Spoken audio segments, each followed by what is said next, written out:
What you see here is a Taylor and Boggis Model 30 lamp stove.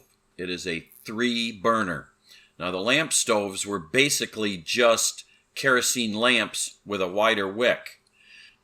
I found this in a store that sells everything from crafts to the occasional antique, and it was way undervalued.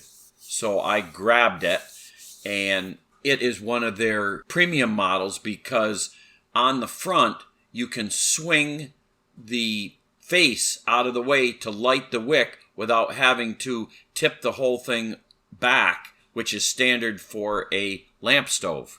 On the back side you can see where it's been stamped Cleveland, and with it tipped up like I was talking about, that's the way you normally light a lamp stove.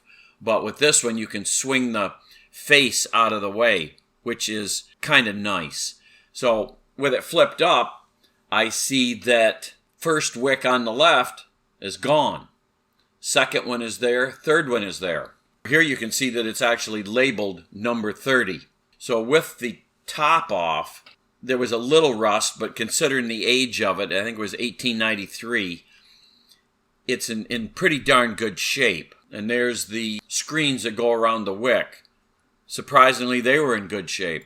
And there's the base. That's just cast iron. So there's the 2 wicks that I found.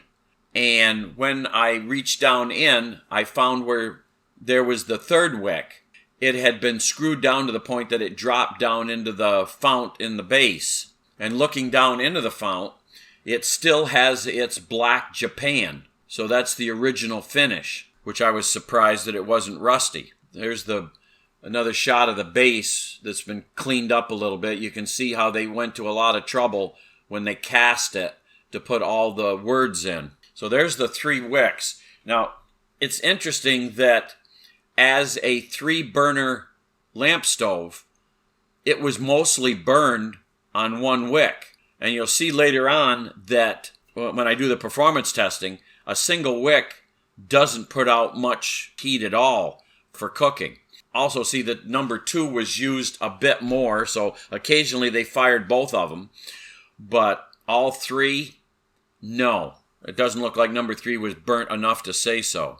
So with the wicks all put back in, they've got to be leveled and trimmed because these things will smoke if you don't get the wicks dead level.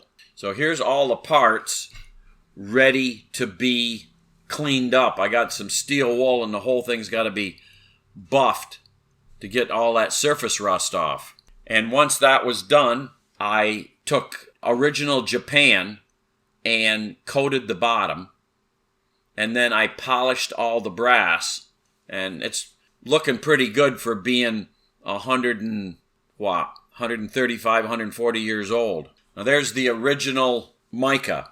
It's in pretty bad shape because I knew that. So I got 3 sheets of mica and put them in. But this particular model, the mica is not flat. It's curved, which mica is nothing but thin shaved rock.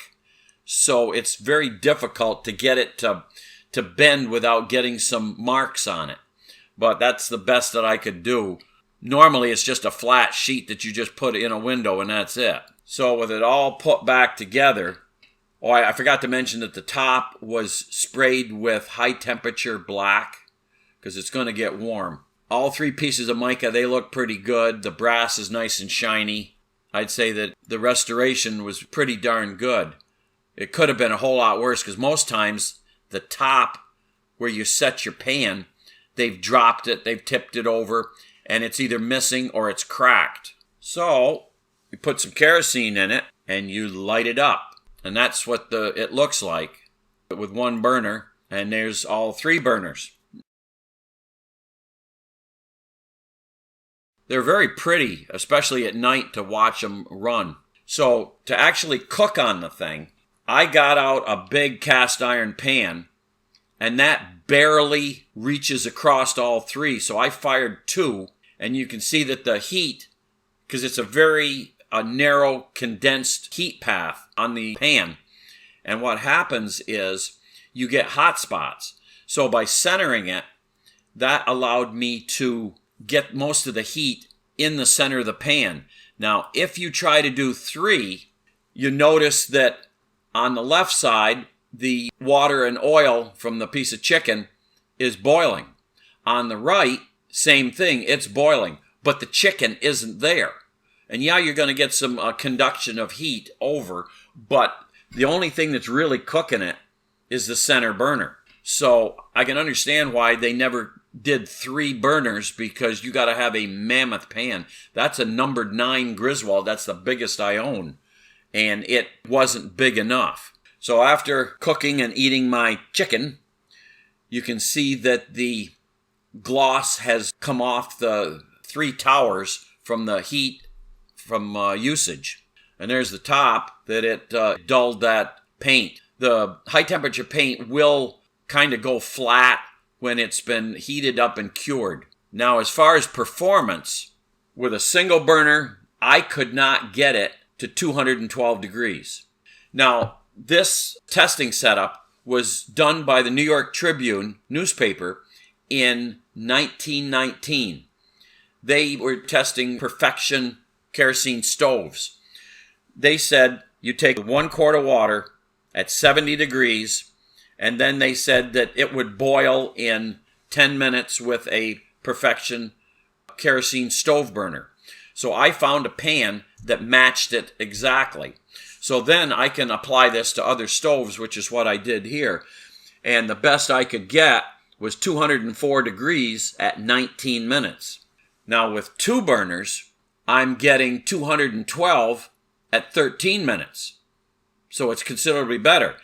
Now you're probably questioning, but you've got a 3 burner, but you didn't test it, because my pan isn't big enough to span all 3 burners, so therefore I couldn't do it. It wouldn't be accurate, because if I put it over the center burner, the outer ones are going to be just kissing the sides or missing it entirely, so it just isn't going to work. But anyway, that is what those lamp stoves put out for heat. They're not nearly as efficient as the round kerosene burners of the era. So that is the restoration and performance testing for a 3-burner Taylor and Boggis lamp stove from Cleveland, Ohio.